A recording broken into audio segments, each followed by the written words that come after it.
કારણ કે જીવનમાં ઘણી વાર એવો સમય આવશે કે દરેક માણસો પરથી ભરોસો ઉઠશે, એવા સંજોગો આવશે. સગા સ્વજનો નિકટના હોય ને એનોય વિશ્વાસ નહીં રહે. અને આજે થાય છે એવું, આજે હૃદયની વાત કોની આગળ ખુલીને કહેવી એવા ખભાઓ જ નથી રહે. ભલે નિકટના સંબંધી હોય તો ડર લાગે કે આને કહીશું તો 4 જણાને કહી આવશે, આપણી મજાક કરશે. આજે એવા ખભાઓ નથી રહ્યા કે જ્યાં દિલ ખોલી શકાય, માથું મૂકીને રડી શકાય. ક્યાં માણસ છે? પણ ભગવાન પર ભરોસો હશે ને તો એવા સમયે ભરોસો બહુ કામ લાગશે. પ્રભુ પરનો એ વિશ્વાસ તમને તમારા નબળા સમયમાંથી પાર ઉતારી દેશે. કોઈ હોય ન હોય, મારો ઠાકોરજી મારી સાથે છે, એ જે વિશ્વાસ છે ને, એ ગમે તેટલો લોકો એમ કહેતા હોય કે મારે કોઈની જરૂર નહીં, મારી લાઈફ છે, મારી રીતે જ રહીશ, મને કોઈએ કહેવાનું નહીં, મને બધી ખબર છે. ઇન્ડિવિજ્યુઆલિટી અત્યારના સમયનો બહુ મોટો રોગ છે. એમ થાય મારે કોઈની જરૂર નથી. અરે પડવાની જ છે, ઘરના લોકોની નહીં તો બહાર ફ્રેન્ડ સર્કલની પડશે. ક્યાંક તો હસવા માટે 4 જણા જોઈશે અને ક્યાંક રડવા માટે 2 જણા જોઈશે. માણસને માણસ વગર થોડી ચાલવાનું છે. તકલીફ અત્યારની એ હોય, ઓળખતા નથી, જેને લાઈક કરવા જેવા નથી, ઓળખતા એને લાઈક કરીએ ફેસબુકમાં અને ખરેખર સામે છે એને લાઈક જ ના કરી.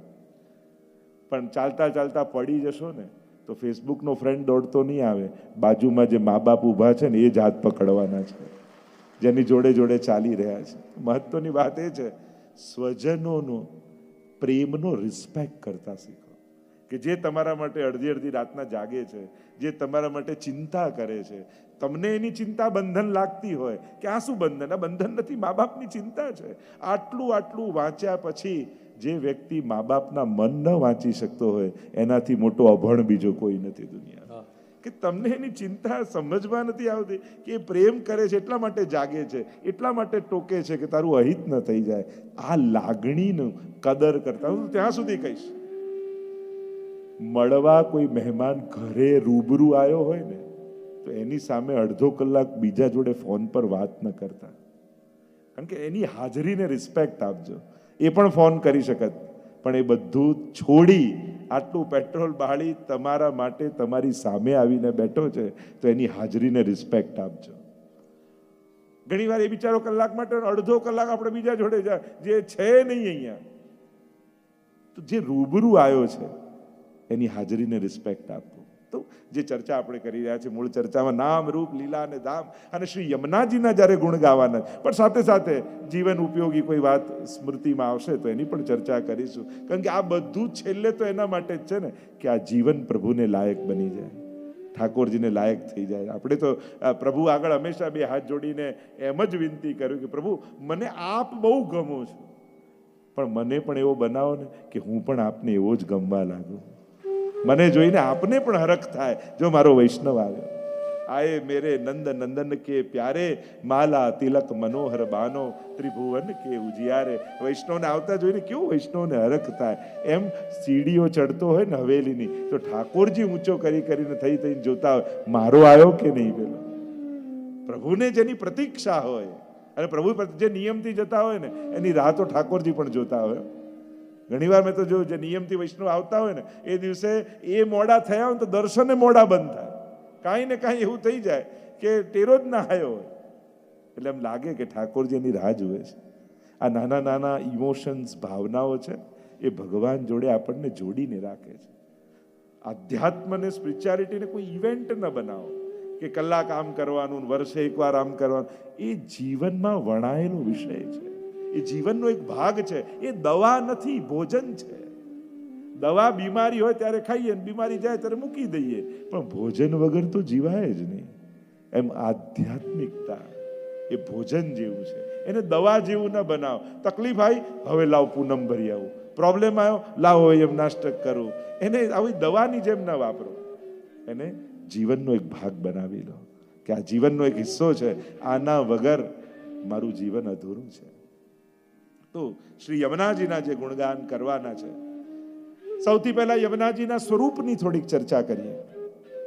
41માં તો પ્રવેશવું, આ 41 પદનો સાર જ હું તમને કહીશ અને એમાં જે વણાયેલું છે બધું. તો આ બધી ચર્ચાઓ આપણે કરીશું. નામ દ્વારા, રૂપ, લીલા અને ધામ, અને આ ચારેને જો 10-10 રીતે, નવધા ભક્તિ ને 10મી પ્રેમ લક્ષણા ભક્તિ, તો એ રીતે પણ 40 પદ થાય. અને ધર્મી રૂપ 41મું પદ, જે આ શબ્દોને સમજતા હશે ને ખ્યાલ આવી જશે કે નવધા ભક્તિ અને 10મી પ્રેમ લક્ષણા ભક્તિ 10 પદ દ્વારા. જો આ વસંતના દિવસોમાં 40 દિવસ હોય ને, વસંત પંચમી, આ કેમ શેના માટે હોય? 4 યુથ છે ગોપીજનોના. Youth means group. અને ચારેય યુથોને 10-10 પ્રકારની ભક્તિ ઠાકોરજી સિદ્ધ કરાવે. નવધા ભક્તિ, 10મી પ્રેમ લક્ષણા ભક્તિ, તો એને થયા 40 દિવસ. એટલે કે વ્રજના સમસ્ત ચારેય યુથ, ચારેય ગ્રુપને ગોપીજનોના, મુખ્ય 4 યુથ છે વ્રજ ભક્તોમાં. ગોપીઓ કોઈ એક જ યુથમાં નથી. તામસ, રાજસ, સાત્વિક, નિર્ગુણ, સ્વામીજીનું, નિત્ય સિદ્ધા, ચંદ્રાવલીજીનું, લલિતાજીનું, યમુનાજીનું, એમ ચારેય યુથ છે. અને ચારેય યુથોને 10-10 પ્રકારની ભક્તિ આ ખેલના દિવસોમાં ઠાકોરજી અનુભવ કરાવે છે. તો એ પ્રકારે 40 દિવસ ખેલના થાય. એટલે આપણે ત્યાં 4 ખેલ હોય ને, ડોલમાં 4 ખેલ, રથયાત્રામાં 4 ખેલ, 4 વાર દર્શન ખુલે, 4 વાર ભોગ આવે. એ શેના માટે? કારણ કે 4 યુથ છે ગોપીજનોના, અને દરેક યુથને એક વખત ભોગ ધરવાનો લાભ મળે છે. એટલે 4 ખેલ આપણે ત્યાં હોય છે. તો આના પાછળ બધી ભાવનાઓ છે. આ આખા વર્ષોત્સવનો જે સેવા ક્રમ છે એ કોઈ વિધિ વિધાન નથી. એ વ્રજમાં ઠાકોરજી આખા વર્ષ દરમિયાન જે રીતે રહેતા અને વ્રજભક્તો જે રીતે લાલ લડાવતા, ઋતુ પ્રમાણે જે રીતે મનોરથ કરતા, બસ એ જ પ્રભુનો આખો આ વર્ષનો ક્રમ છે. સવારથી સાંજ સુધી ઠાકોરજી વ્રજમાં જે રીતે રહેતા, એ જ આપણો અષ્ટયામનો ક્રમ છે. જાગે એટલે મંગળા, શિંગાર ધરે, રાજભોગ આરોગે, પોડી જાય, પાછા ઉત્થાપન, જાગે, પાછા ગાયોને ચરાવવા જાય, પાછા ગોકુલ આવે, પોડે. તો ઠાકોરજીનું ડેલી રૂટીન છે. સવારથી સાંજ સુધીની ક્રિયા છે, જેનો ભાવ કરતા કરતા કરતા કરતા ઠાકોરજી એક દિવસ કૃપા કરે અને આપણને પણ વ્રજભક્તોની જેમ પોતાના આનંદનું દાન કરે. એ રીતે એ ભાવથી આપણે અષ્ટયામનો આ ક્રમ કરીએ છીએ, જેથી વ્રજભક્તોને જે આનંદ પ્રાપ્ત થયો એ આનંદની અનુભૂતિ આપણને થાય. એટલે આપણો આ અષ્ટયામનો ભાવ છે. તો આ આખી રીતે આપણો જે ક્રમ છે. તો શ્રી યમુનાજીના મહિમાની જો ચર્ચા આપણે કરીએ તો સૌથી પહેલા મહાપ્રભુજી યમુનાષ્ટકથી પ્રારંભ કરે છે. 9 શ્લોકમાં યમુનાષ્ટક છે, 9મા શ્લોકમાં ફલશ્રુતિ છે કે યમુનાષ્ટક કરવાનું ફલ શું. અને 16 સ્કંદમાં પહેલું, અને પ્રાય મેં જોયું છે બીજા કોઈ પાઠ, સ્તોત્ર, કીર્તન કોઈ ન કરતું હોય, પણ યમુનાષ્ટક જરૂર કરતા હોય લગભગ બધા. લગભગ મા બાપ બાળકોને પણ કહેતા હોય, કઈ નહીં તો એક યમુનાષ્ટક કર, એક શ્લોક કર. આ એક આપણી ત્યાંનું એક પરંપરા, એક વિધાન, એક પ્રક્રિયા છે કે નિત્ય એક યમુનાષ્ટકનો પાઠ અચૂક કરવો. કારણ કે યમુનાજી ભક્તિના દાત્રી છે અને ભાગ્ય સૌભાગ્યના પણ દાત્રી છે. એટલે તમારું લૌકિક અને અલૌકિક બંનેને સિદ્ધ કરનારા શ્રી યમુનાજી છે. જેના મનમાં જે મનોરથ હોય તાહી કોઈ ફલ દે, એને એ ફળ આપે. તો લૌકિકની કામના તો લૌકિક ફળ, અલૌકિકની કામના તો અલૌકિક ફળ. તો એવા શ્રી યમુનાજી નમામિ શબ્દથી પ્રારંભ કર્યો છે. શ્રી ગુસાઈજી પણ યમુનાષ્ટપદીમાં નમો દેવી યમને નમો દે, નમનથી પ્રારંભ કર્યો. નમનથી અધિક કરી પણ શું શકીએ આપણે? જે તત્વો લૌકિક સાધનોથી પ્રસન્ન ન થઈ શકતા હોય તો એને પ્રસન્ન કરવાનો ઉપાય શું? આપણી પાસે કઈ એવી વસ્તુ કે જેનાથી ઠાકોરજી કે યમુનાજી પ્રસન્ન થઈ જાય? કોઈ પદાર્થ એવો ખરો કે જે એની પાસે ના હોય અને આપણે આપી એને ખુશ થઈ જાય? એવો કયો પદાર્થ? અસમર્થ લોકોને સામર્થ્ય થોડું આપો તો રાજી થાય, વસ્તુ આપો તો રાજી થાય. ભગવાન કઈ વસ્તુથી રાજી થાય? એને શું નથી? કિમાસનમ તે ગરુડાસનાયમ શ્લોક બોલીએ ને, આસન ગરુડનું છે, આવા વસ્ત્ર કૌસ્તુભ મણિ. આ શેનાથી રાજી થાય? મારી પાસે તને પ્રસન્ન કરી શકું એવું કાંઈ નથી. એ વાતના સ્વીકાર કરવાથી, પોતાની દીનતાથી, પોતાના નિસ્સાધનપણાના સ્વીકારથી. અમુક જગ્યાએ છે ને સામર્થ્યવાન બનીને જાઓ ને તો નુકસાન જ થાય. અમુક જગ્યાએ તો અસમર્થ બનીને જાઓ. દુનિયા મને સામર્થ્યવાન માને છે, પણ પ્રભુ તારી આગળ તો હું બિલકુલ અસમર્થ છું. હું તો ઘણી વાર કથામાં કહું કે જેને પગે લાગવા જેવું છે એને નહીં લાગો ને તો ન લાગવા જેવા લોકોના રોજ પગે પડવું પડશે. એના કરતા જેને પગે પડવા જેવું છે એને પડો ને. સમર્થ જે સર્વ સમર્થ છે એના શરણે નહીં જાઓ તો અસમર્થ લોકોની આગળ કરગરવું પડશે. પ્રભુ સર્વ સમर्थो ही ततो निश्चित तताम रजेत. एक हमारे ठाकुर जी ही सर्व समर्थ है, उनका शरण ले लो तो प्रभु अपना सामर्थ्य आपको दे देंगे. प्रभु ऐसे हैं, प्रभु भक्तोને દુખી નથી જોઈ શકતા. તો નમામી શબ્દથી 3 વાર યમનાષ્ટકમાં નમન આવ્યું. જે હું કહેવા માંગુ છું, નમામી યમનામહમ નમોસ્તુ યમને સદા નમત કૃષ્ણ તુર્ય પ્રિયા. 3 વાર નમન શબ્દ આવ્યો છે કારણ કે યમનાજી 3 સ્વરૂપે છે. સ્વરૂપની જે આપણે ચર્ચા, રૂપ તો આપણે જોઈએ છે કે મુકુટ કાછીનો શૃંગાર છે, હાથમાં કમળની માળા છે, ડાબા હાથમાં 3 કમળ છે અને યમુનાજી જઈ રહ્યા છે. આ રૂપ જોઈએ છે, પણ 3 સ્વરૂપ યમુનાજીના છે. કારણ કે સ્વરૂપ, આકાર અને સ્વરૂપ આ બંનેનો ભેદ સમજવો જરૂરી છે. આ ભક્તિમાં આ 2 ભેદ સમજી લો, આકાર અને સ્વરૂપ. ગિરિરાજજી પર્વત આકારે છે પણ સ્વરૂપ તો હરિદાસ સ્વરેનું છે. યમુનાજી નદી આકારે છે પણ એનું સ્વરૂપ તો નમત કૃષ્ણ તુર્ય પ્રિયામ, ઠાકોરજીના ચતુર્થ પ્રિયા છે. આકારનો આધાર લઈ અને સ્વરૂપનો અનુભવ કરવો એ જ અધ્યાત્મ છે. કારણ કે આપણને આધાર કોનો જોઈએ? જે આ 5 ઇન્દ્રિયો દ્વારા અનુભવ થઈ જાય. શબ્દ, સ્પર્શ, રૂપ, રસ, ગંધ, આ 5 દ્વારા જ આપણને કોઈ અનુભવ થાય ને કોઈ વસ્તુનો. અને એટલા માટે અનુભૂતિ થાય એના માટે શબ્દ, સ્પર્શ, રૂપ, રસ, ગંધ એનો આધાર લઈએ છીએ. અને આકાર આ 5 દ્વારા અનુભૂત થાય છે. અંધારામાં આપણને દેખાતું કેમ નથી? કારણ કે આકાર નથી દેખાતો. આકાર નથી દેખાતો એટલે કાંઈ નથી દેખાતું. અંધારાને કારણે આકાર દેખાય તો આંખને દેખાય. એટલા માટે આકારથી સ્વરૂપ સુધીની યાત્રા એ આપણી આધ્યાત્મિક યાત્રા છે. તો આકાર યમુનાજીનો નદી જેવો છે, સ્વરૂપ તો ચતુર્થ પ્રિયા સ્વરૂપ છે યમુનાજી. તો આપણે આ કરવાનું છે. કારણ કે જ્યાં સ્વરૂપને જોવાનું, જેમ એક રામ અને રાવણની મૂર્તિ હોય, બંને માટીની સરસ મૂર્તિ છે, તો તમે કઈ લો? રાવણની જ ને? નહીં, રામ. હવે 1 કિલોની સોનાની રાવણની મૂર્તિ છે અને આટલી નાનકડી માટીની રામની મૂર્તિ છે. કેમ હસવું આવી ગયું બધાને? સિલેક્ટ કરી લીધું. તો પછી કઈ પકડીએ આપણે? કે પછી આકાર નથી જોતા, સ્વરૂપ જોઈએ છે. અરે આ રાવણની મૂર્તિ પીગળાવીને સોનું કરાવી લઈશ, આવી તો હજારો રામની મૂર્તિ મળી જશે. હવે તમારું દ્રષ્ટિ ક્યાં ગઈ? આકાર પર નહીં, સોના ઉપર. કારણ કે તમને એનું મહાત્મ્ય ખ્યાલ છે કે સોનાની કિંમત શું હોય. એમ જ પ્રારંભ દશામાં નદી, પર્વત આ બધા આકાર દેખાય. જ્યારે સત્સંગમાં આવીએ અને સ્વરૂપનું મહાત્મ જ્ઞાન થઈ જાય પછી જલ નહીં દેખાય, પછી તો વહેતો કૃપાનો રસ દેખાશે ઠાકોરજીનો.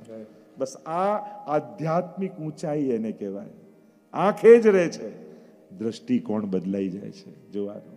કારણ કે મહાત્મ્ય સ્થિત થયું ને. સત્સંગ કામ શું કરે? કોઈ કે સત્સંગની શું જરૂર છે, અમે તો સીધા કરીએ છીએ, ઠાકોરજી બિરાજે જ છે. ફરક આ છે કે અત્યારે ધાતુની મૂર્તિ દેખાય છે, પછી રસો વૈસહ દેખાશે. આ અધ્યાત્મની ઊંચાઈ કેળવવી છે સત્સંગ દ્વારા. અને જ્યારે સાચા સત્સંગનો તમને પ્રાપ્તિ થાય ત્યારે તમારા દ્રષ્ટિકોણ બદલાઈ જાય છે. મહાપ્રભુજી આ કૃપા કેટલી, જ્યારે સુરદાસજી પધાર્યા, સુરદાસજીને મળ્યા, બ્રહ્મ સંબંધ આપ્યું, કહ્યું ભગવત લીલા ગાઓ, કછું જાનત નહીં હું ભગવત લીલા. તો બ્રહ્મ સંબંધ આપ્યું, કહ્યું સુરદાસ ગોકુલ કે દર્શન કરો. અત્યાર સુધી ગોકુલ જોતા જ હતા, પણ મહાપ્રભુજીએ કહ્યું કે હવે દર્શન કરો. ત્યારે ઘુટુરન ચલત રહે નું તનુ મંડિત, બાલકૃષ્ણ લાલ હાથમાં માખણનો લોંદો લઈ નંદાલયના આંગણામાં ડોલતા દેખાય. એટલે કે જે જે સ્થળમાં ઠાકોરજીએ જે જે લીલા કરી છે, હવે એ લીલાઓના દર્શન થવા લાગ્યા. હવે કોઈ તીર્થ નથી દેખાતું, હવે લીલા સ્થળી દેખાય છે. એટલે જ્યારે એમ કે નૈન ભર દેખ અબ ભાનુ તનયા, જ્યારે આપણા આચાર્યો કહેતા હોય, ભગવદીઓ કહેતા હોય, હવે જો યમુનાજીને, ત્યારે એ જળ નહીં દેખાય, ઠાકોરજીના એ માધુર્યનો રસ દેખાશે. પછી એ સખી રૂપ યમુનાજી દેખાશે. પછી તો યમુનાજીના એ પાન પણ સાધારણ પાન નથી. ત્યાં કલિંદ પર્વતના મસ્તક પરથી વહેતો પ્રવાહ, એક શિલા પરથી બીજી શિલા પર, બીજી શિલાથી ત્રીજી શિલા પર, અને વહેતા વહેતા વહેતા સઘોષ ગદેનંદ અવાજ કરતા. યમુનાજી કેવા ઉતાવળા ઉતાવળા આવે. આમ લાગે શેની ઉતાવળ છે? પછી ખ્યાલ આવે આ તો વ્રજમાં પહોંચવાની ઉતાવળ છે. આ વૈષ્ણવ પણ જયારે વ્રજ જતા હોય ને, ઘરમાં આખું ઘર માથે લઈ લે, ચલો જલ્દી કરો, ટ્રેન છૂટી જશે, આમ થઈ જશે, આ બાંધી લીધું, આ રહી ગયું, આ રહી ગયું. આખા ઘરને ટેન્શન થાય કે બા વ્રજમાં જાય ત્યારે શાંતિ. તત્પરતા હોય પ્રભુને મળવાની, એને ઉત્કંઠા હોય ક્યારે વ્રજમાં પહોંચીશ, ક્યારે. અને લોકો સ્ટેશને ઉતરે ને ત્યારથી જે દોડે, ઘરમાં 4 જણા પકડીને દાદરો ચડાવતા હોય એ બા ક્યારે મંદિરોના પગથિયાઓ ચડી જાય તો આપણને આશ્ચર્ય લાગે. આખી આખી પરિક્રમાઓ કરી લે ગિરિરાજજીની. છોકરાઓ આવી જોઈએ, બા ઘરે નાટક કરો છો કે શું? પણ એ લૌકિકમાં તો આવું જ હોય. અલૌકિકમાં તો ઠાકોરજીનું બળ આવી જાય ને, વ્રજની ભૂમિનું એવું બળ આવી જાય કે અલૌકિક સામર્થ્ય પ્રાપ્ત થઈ જાય. આ તત્પરતા હોય. એમ યમુનાજી પણ સઘોષ ગતિ દંતુરા સમધિરૂઢ દોલોત્તમા, એ રીતે પ્રભામાં જલપ્રભા રૂપે યમુનાજીનું એક સ્વરૂપ. એને કહેવાય યમુનાજીનું આધિભૌતિક સ્વરૂપ. અને આધિભૌતિક આધ્યાત્મ કોઈ ન્યૂન્ય નથી, એટલે એને ન્યૂન્ય નહીં માનવું. આ ત્રણેયમાં અલૌકિક બુદ્ધિ રાખવી. એ જળ રૂપે પણ પધારે તો એ જલ પણ પવિત્ર છે, એની ભાવનાઓ છે આખી. એની ચર્ચા તો આગળ આપણે જ્યારે કરીશું ત્યારે કરીશું. એ જ રીતે આધ્યાત્મિક સ્વરૂપ કયું? વિશુદ્ધ મથુરા તટે. 7 પુરીમાંની એક પુરી છે મથુરા. અને જ્યારે એ મથુરા પુરીનો આશ્રય તમે કરો છો, ત્યાં યમુનાજીના સ્નાન પાન આચમન જ્યારે કરો છો, ત્યારે એવું પરમ તીર્થ છે કે તમારા સકલ પાપોમાંથી તમને મુક્ત કરી દે છે.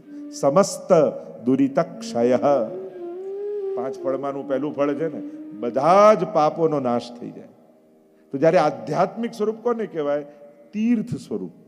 જેમ જળ સ્વરૂપ છે, નદી સ્વરૂપ, એમ એક તીર્થ સ્વરૂપ યમુનાજીનું છે. એ તીર્થના દેવી છે.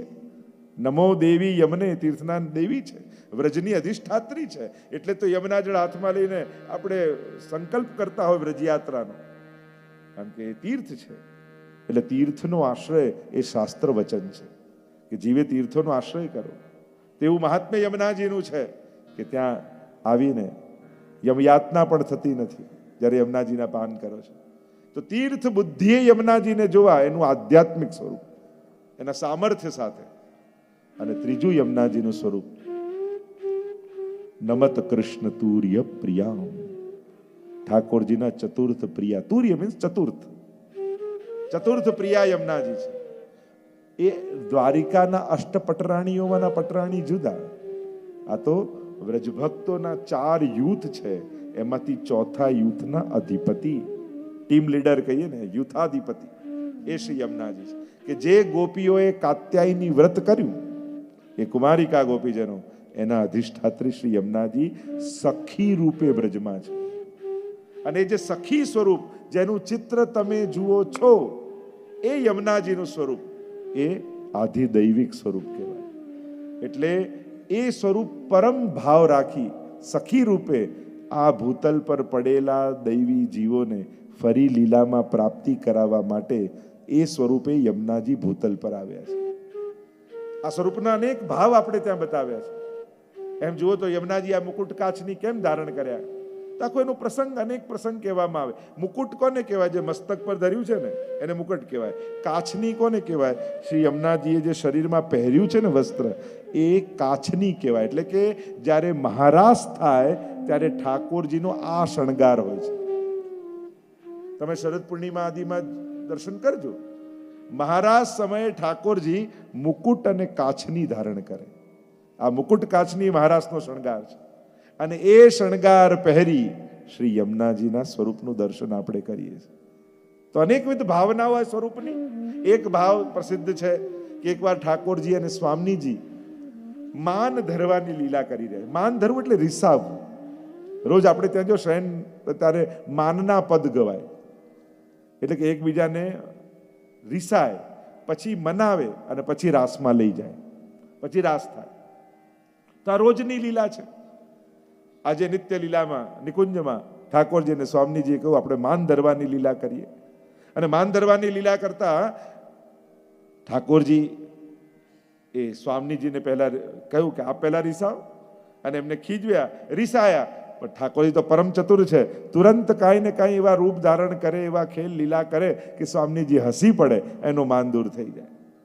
હવે વારો આવ્યો ઠાકોરજીનો, અને પ્રભુએ વિચાર કર્યો આજે તો એવું ગાઢ માન ધારણ કરવું છે કે સ્વામીજીથી માનવું જ નથી. અને એવા રીસાયા, પીઠ દઈને બિરાજી ગયા. સ્વામીજી પ્રયાસ કરીને થાક્યા, કેમે કરીને ઠાકોરજી રીઝતા જ નથી, હસતા જ નથી, જોતા જ નથી. અને સ્વામીજી થાક્યા તો થયું લાવ ચંદ્રાવલીજીને કહું આ પ્રયાસ કરો.